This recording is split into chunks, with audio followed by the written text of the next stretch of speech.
오늘 영상에서는 작가의 수입은 어떤지, 50만 부 제가 팔았는데 수입은 어떠한지 한번 전체적으로 이야기해 보겠습니다. 출판에서 작가로 살고 싶은 게 모든 사람들의 꿈이죠. 저도 어릴 때 그런 생각을 많이 했던 것 같아요. 물론 저는 지금 이제 사업가로 이렇게 직원분들과 많이 하고 있지만, 어쨌든 저는 작년에 출판한 책 역행자가 50만 부가 팔렸고, 작년에 전체 판매량 8만 권의 신간 정도가 나온다고 해요. 근데 그 중에서 전체에서 2등을 했던 책을 썼습니다. 아마 많은 분들이 작가로서 생계 유지가 가능한지, 돈을 얼마나 버는지, 그리고 50만 부가 팔리면 얼마를 버는지 제가 전체적으로 한번 개념을 정리해 보도록 하겠습니다. 일단 저는 2022년 6월에 출간했고 지금 2023년 9월입니다. 15개월 동안 50만 부가 판매가 됐는데, 50만 부에서 제가 인세가 한 12% 정도 돼요. 한 권당 뭐 2만 원이라고 치고 13억 정도가 되는 거죠. 1년 동안 13억을 벌었다고 생각을 하시면 될 것 같아요. 근데 13억을 다 기부하기로 해가지고 수익은 아니고 많이 후회하고 있습니다.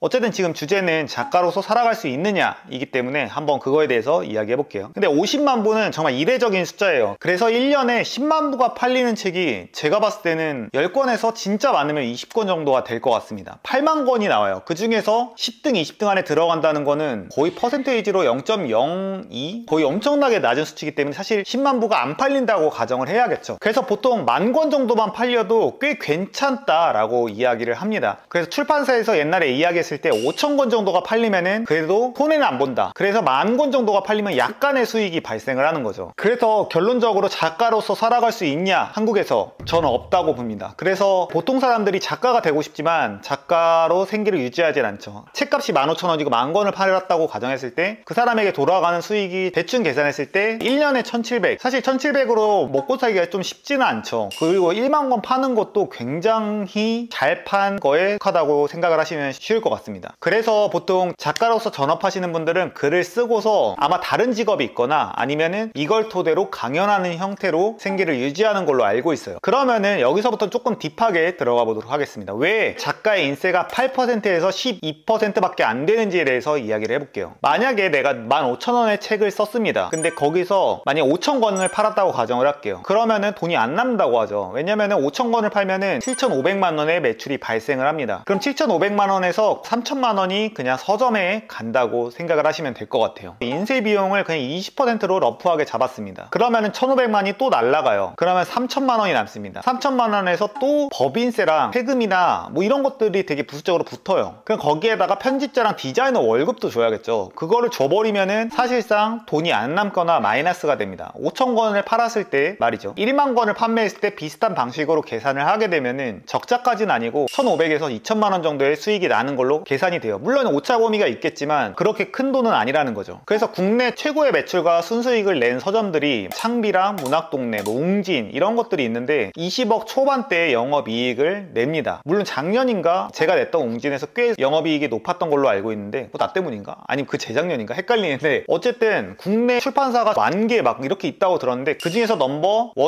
3가 그렇게 높지 않다는 거예요. 그래서 출판사들이 항상 이제 생계에 시달린다라고 말을 하는데, 그게 방금 말했던 서점이 가져가는 거죠. 그리고 직원 월급도 줘야 되고 출판 비용, 이런 여러 가지 것들을 고려했을 때 사실 출판 사업은 돈을 벌 수 있는 사업 자체는 아니라고 생각을 하시면 됩니다. 그래서 다시 결론을 말씀드리면은 작가는 8에서 10% 정도 가져간다고 생각을 하시면 쉬워요. 저는 12%, 13%의 계약을 했지만 정말 이례적인 이야기였던 거고, 보통 처음 작가라면 8%를 가져간다고 했을 때 5,000권을 팔기가 어렵습니다. 결국 수익이 나기 어려운 구조죠. 그래서 결론적으로는 생계 유지가 불가능하고 투잡을 뛰어야 된다. 그리고 어느 정도 됐을 때 강연을 해 나갈 수 있다. 근데 저는 이제 출판 작가들이 유튜브가 됐든 인스타가 됐든 어떤 마케팅 도구를 미리 자기가 준비하면 좋을 것 같아요. 저 같은 경우에도 저는 사업가이지만 저는 작가로서의 정체성이 더 강하다고 생각을 하거든요. 근데 2018년도에 제가 책을 한 권을 써서 10군데 정도 출판을 시도를 했어요. 10개 중에서 8군데는 무시하고 2군데는 거절을 했어요. 저는 그때 생각을 했어요. 아, 이게 출판사 입장에서는 내 글이 매력적이지 않다고 느끼나 보다. 난 내가 최고의 글을 쓴다고 생각을 했는데 뭐 그러면은 오케이, 그러면은 너희가 나를 찾도록 할게. 그래서 제가 2019년도에 책을 추천하는 자청이라는 유튜브를 이제 진행을 했었고, 그때 진짜 제가 추천한 책들이 다 베스트셀러가 올라가면서 한 200군데가 넘는 출판사에서 저한테 출판 제의를 했었어요. 그 중에서 제가 메일을 보냈던 10군데의 출판사에서 다 연락이 왔었습니다. 그래서 작가라면은 나 글 쓴다, 이제 이런 것도 좋지만 글도 쓰지만 그걸로 또 생계를 유지하는 것도 저는 작가의 실력이라고 생각해요. 그래서 너무 작가에 매몰되지 말고 릴스나 유튜브, 인스타 이런 것도 사실 작가의 같은 영역이라고 저는 생각을 해요. 작가라는 거는 컨텐츠를 만들어내는 사람이에요. 매력적인 컨텐츠를 만들어내서 사람들이 어떤 감정을 느끼게끔 하는 게 작가의 소명이라고 생각을 해요. 이게 형식은 조금 다를 뿐이지 유튜브랑 인스타 같은 경우에도 하나의 작품, 하나의 작가, 이런 정체성이 저는 비슷하다고 생각을 하거든요. 사람들에게 매력적인 정보를 전달한다. 그래서 저는 유튜브를 하면서 어떤 대중심리라던가 컨텐츠에 대한 이해도가 되게 높아졌었던 것 같아요. 그 덕분에 역행자라는 책도 잘 됐던 거죠. 물론 예술혼이 있고 예술성과 문학성을 가지신 분들의 입장에서는 이런 것까지 해야 되나 라고 생각이 들지만 저는 하면 좋을 것 같아요. 아무튼 갑자기 말이 샜는데, 전업 작가는 생계가 좀 쉽지 않다, 정말 탑급이 아니라면은 어렵다 라는 게 이제 결론이고, 그래서 제가 뭐 이건 홍보는 아니고 어차피 여기 보시는 분들이 저랑은 상관은 없는데, 저는 푸드프라는 전자책 출판을 사업을 하고 있어요. 그렇게 전자책을 개인적으로 판매하는 것도 저는 도움이 되실 거라고 생각을 합니다. 전자책 같은 경우에 제가 30만 원에 판매를 하는 전자책들이 있어요. 역행자가 나오기 전에부터 팔았던 건데 그게 하루에 평균 10권이 팔립니다. 그러면 하루에 수익이 300만 원이에요. 30일이면은 1억의 수익이 나는 거죠. 출판사는 15,000원의 책을 내서 10%이기 때문에 한 권 팔리면 1,500원의 이득이 있어요. 근데 30만 원에 만약에 전자책을 판매한다면은 거의 수익성이 200배가 높은 거죠. 그래서 과거에는 출판이라는 종이라는 걸로 출판을 하는 시대였는데, 지금은 전자책이라는 새로운 시스템이 있어서 이런 것도 한번 참고해 보시고, 전자책 아니면은 푸드프 이런 걸 검색을 해보셔서 아, 이렇게도 개인이 판매할 수 있구나 라는 걸 이해하시면 좋을 것 같습니다. 뭐 작가로서 잘 되는 법, 이런 베스트셀러 만드는 법, 이런 것들이 궁금하시다면 아래 구독을 눌러주시고 한번 정보를 받아보셨으면 좋겠습니다. 오늘 영상